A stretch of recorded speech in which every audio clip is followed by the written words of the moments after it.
Hello, it's Sarah from Hardcover Hearts, and I'm here today with the fourth and final installment of a series, the In Deep Conversation series, where I have been discussing the book Cleanness by Garth Greenwell with two buddy readers of mine, Dan of the Weird Book Club and Leo of A Little Book Life.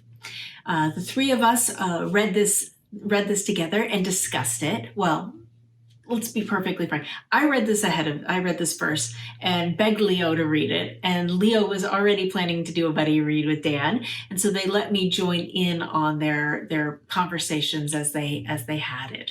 And so out of that, we decided to do this series together. So the way it works is that this is the very last of the video. So if you're arriving here fresh, I highly recommend that you go back to the first one.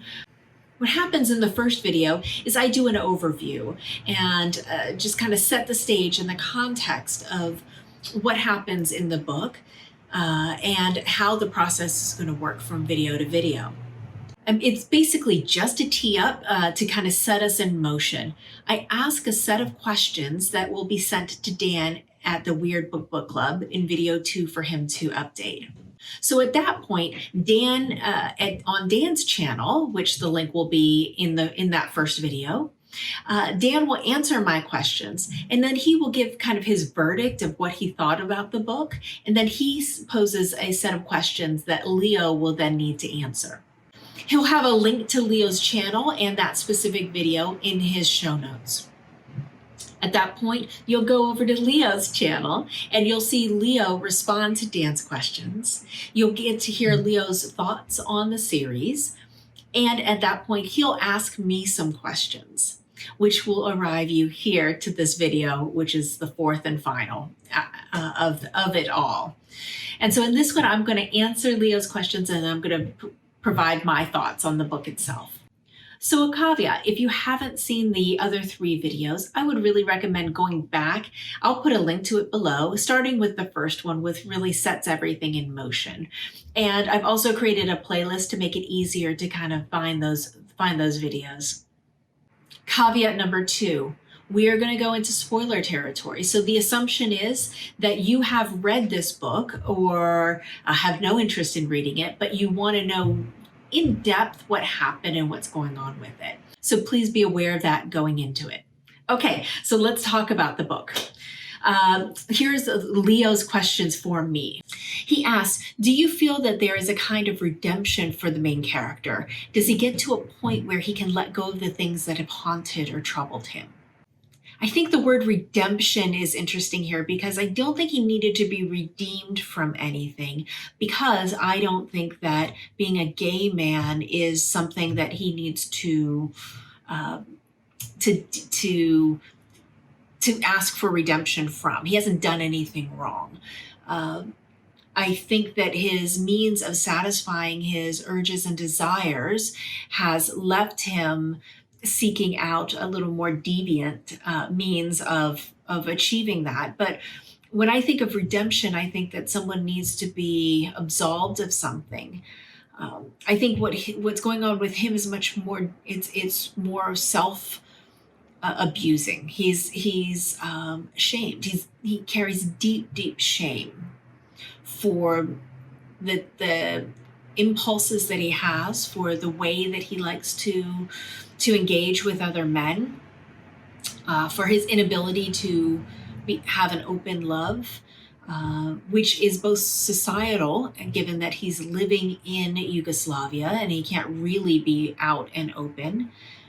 And I think there's some internal fears that he has and shame. So while I don't think he needs to be redeemed, I also don't think that he's at a point where he can really let go of everything. I think it's going to be an evolution throughout his entire life of this character. I think there's going to be ebbs and flows. I think he's going to be drawn to the types of behaviors that he has in the past. The question is, maybe and hopefully he will have less shame about it and find a way to embrace who he is more fundamentally. At least that's my hope for him. The next question is, why is it, do you think, that sexuality is so different for this main character in a love relationship from when he is single? And I think this is, again, where shame comes so deeply into it. I think the act of being loved, where someone knows him, is engaged with him in those day-to-day normal life events, where they share their lives with each other, it's as opposed to encounters that are very staged and managed and controlled. I think the act of being loved and accepted was something that cracked him open in a way that nothing had before, and made him feel accepted in a way that he had never been before. So I think that the shame is at the core of what this character is dealing with, and I think that his need for touch and his need for to be seen, and whether it's as a dominant or a submissive in the acts that he's engaging with and scenarios that he's setting himself up for with these sexual relationships and encounters that he's engaging in. I think that allows him to play a role and to fulfill a need, but a very specific need that he focuses on. And I think the wild nature of love, where you can't control it, and all of these things happen, and there's another person that's engaging with you and holding up a mirror to you and reflecting both good and bad. I think that's fundamentally different. I think it's fundamentally different. And because it was so new and he had never experienced that before, I think that changed him. I think it fundamentally changed him. The next question is, what do you think of the cleanness of the title refers to? And I think it is that, I don't mean this in a religious way, I mean this in a maybe a heavenly spiritual way, but it is that grace that comes from receiving love, of being someone who is worthy of romantic love. I think that has helped him feel a way that he's never felt before. That he talks about a childhood in Kentucky, and while he does not go into the reasons why he carries such shame, he does talk about the slurs that were thrown at him by his father, and you get the sense that he was deeply rejected by his father for being gay.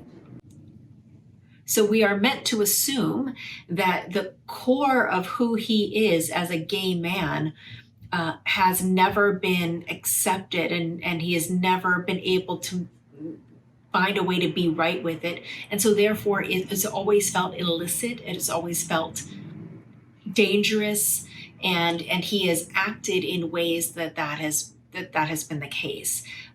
It also doesn't help that he is living in Sofia, Bulgaria. I think I said Yugoslavia before. He lives in Bulgaria. But being in Sofia, he is in a place where gay men can't be out. It's not safe. Even though he is an expat, he's an American there, so he has a little more freedom to be a little bit more liberal with his lifestyle and what he chooses to do. But it's not something that other people are able to do, and other men that he encounters. And so that always puts a gauze or a layer of danger and of transgression around just being an active gay man in this country. So I think the cleanness came from the acceptance that he emotionally and physically received from his lover. The next question, since you also read What Belongs to You, his previous work, how do you feel this compares or relates with that one? So I was very interested in reading the last book when it first came out, and it was about this narrator, the same narrator, in Sofia having a specific sexual relationship with a male prostitute. And it was the power dynamic was what was interesting to me in that book. And that exploration of how it changes. And so it's not just the person with the money that has the power. The person who's taking the money but knows your secret also has power. And how did this narrator navigate that exchange when he didn't realize that was what was going to happen?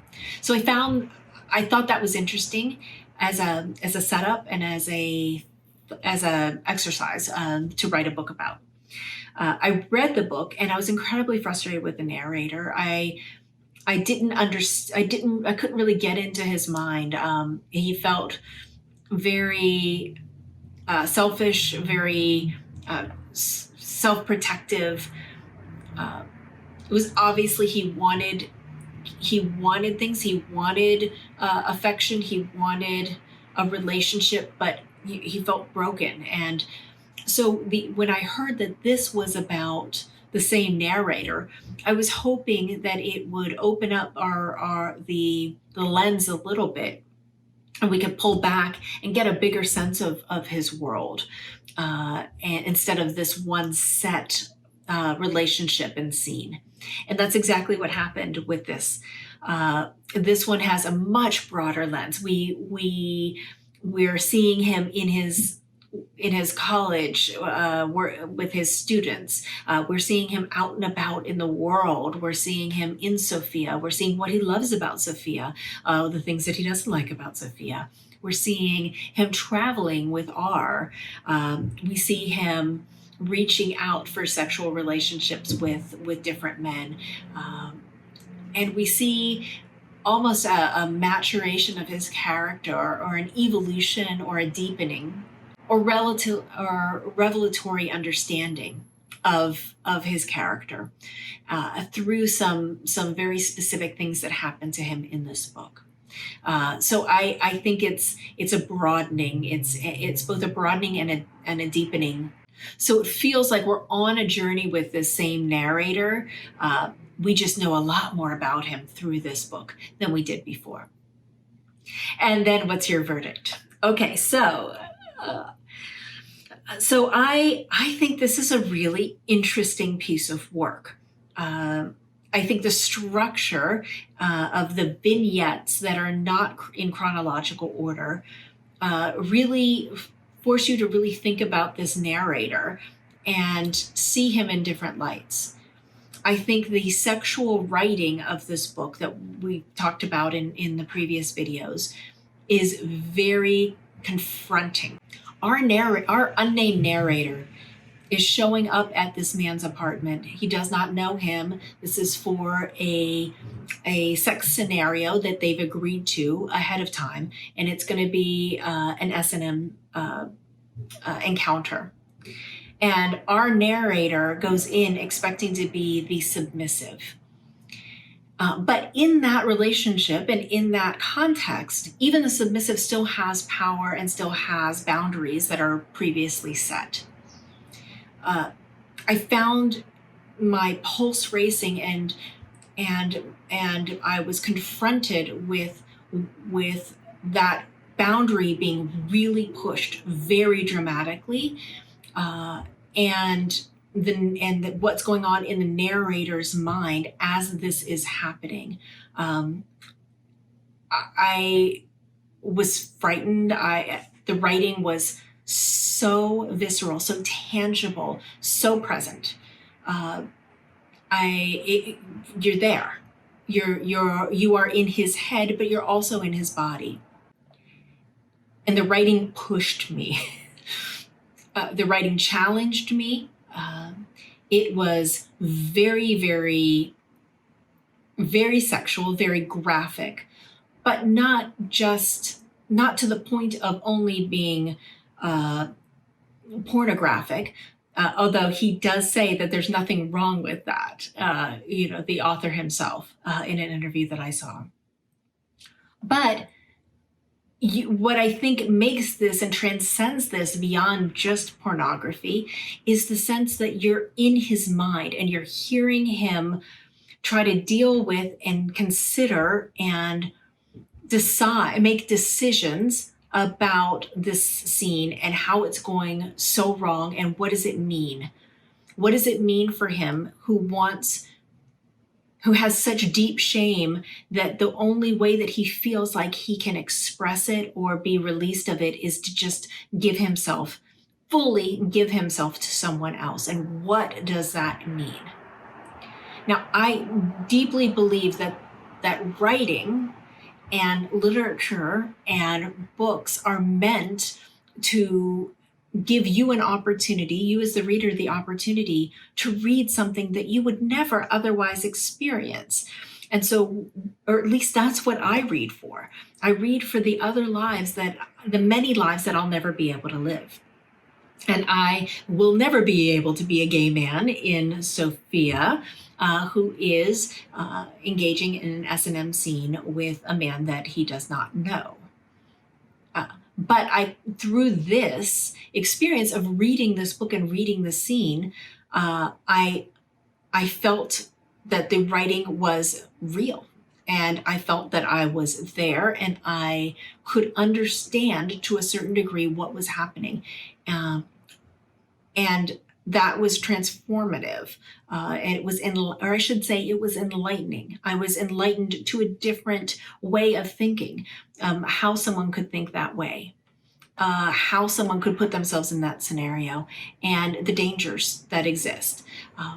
Now, if the book had remained at that really heightened apex of tension and fear and violence and explicitness, there's no way that I would have continued with this book. But he does a fantastic job at ebbing and flowing through the narration. So we have this in the upfront scenes, as well as scenes with his students, where his students are coming to him and they're trying to ask him questions because they know he's gay, and they're trying to figure themselves out. And so you see him figuring out boundaries in multiple different ways, and where he fits in, and what should he do and what shouldn't he do? What are his boundaries with his students? What are his boundaries at this protest as an American? What is he allowed to do and what is he not allowed to do? What is appropriate and what isn't appropriate? So that was interesting. And then we see him fall in love. And we see him have a relationship, and it's a relationship that scares him, and scares him in different ways than he was scared with the sexual encounter. And we start to learn why he's afraid, and probably why he has these compulsions. And I found that to be so rich and so poignant. And I felt for these characters. I felt for R, who really was trying to stay with him. And you see the fact that this relationship is doomed because R cannot stay in Bulgaria. And our narrator doesn't make enough money to keep him, to have him be, just kind of take care of him. And even if he could stay, and they're not allowed to marry, so it's not like he could marry him and give him the right to stay. And so they're looking for all of these places that they could be, all these places in the world that they could live, and nothing is working. And the heartbreak that I felt for them, that doomed relationship where they want to be together and they actually can't, was very, very sad. It was very sad. And you could see how that desperation and the feeling of what does it matter could drive him into the arms of a dominant, as violent and belligerent and as the man that he went to. And then in this last section, we see tables turned, and we see him experiencing being on the other end of multiple scenarios and situations. We see him in another random sexual encounter with someone, and this time this person wants to be the submissive, fully wants to be of service in whatever way that our narrator wants, and pushes him to violent, dominant aspects of his personality that he didn't even know he had. And through that encounter, he sees things more clearly. He sees himself more clearly, and he learns something new. And this is what I think happens in good writing is that we can see a journey from a scene where a narrator sees things differently and we see things differently along with our characters. So I think this book has so much to say. It's just a question of, are you someone who that this is something that you are willing to listen to? Are you willing to go on that journey, knowing that the gateway to a lot of these revelations come through explicit sexual writing? And I'm somebody who doesn't feel that that is something that I should shy away from. I think that like good food writing, good travel writing, if it's done well, it can be exceptional and you can learn so much. This is, again, the thing that makes buddy reads so valuable and so interesting, is that something that I kind of glossed over that Dan helped me see more clearly. And that is that we don't really understand. The shame is still a secret. And so I think that we are just supposed to assume that because he was raised in Kentucky, because his father belittled him, that therefore he is so scarred that he has carried the shame forever. But that almost assumes an inherent homophobia, that it's obvious that this would traumatize him in that way. And it's not. And there are many men, many women, many transgendered people who are belittled in their childhood and who are rejected and who are still able to rise above, find their inner core of who they are and live loudly and proudly. So I agree with Dan that we are lacking that backstory. We are lacking that deeper insight into how and why. Maybe we'll get that in another book if he chooses to write it. That would be, I would be interested in knowing that. So for me, I found this to be very interesting, revelatory, thought-provoking, and an engaging material. I enjoyed it. So that's it for me. Thank you so much for watching, and look forward to doing more of these in the future. Have an interesting one coming up next month, so please be on the lookout for that. And that's it for today. Thank you. Bye.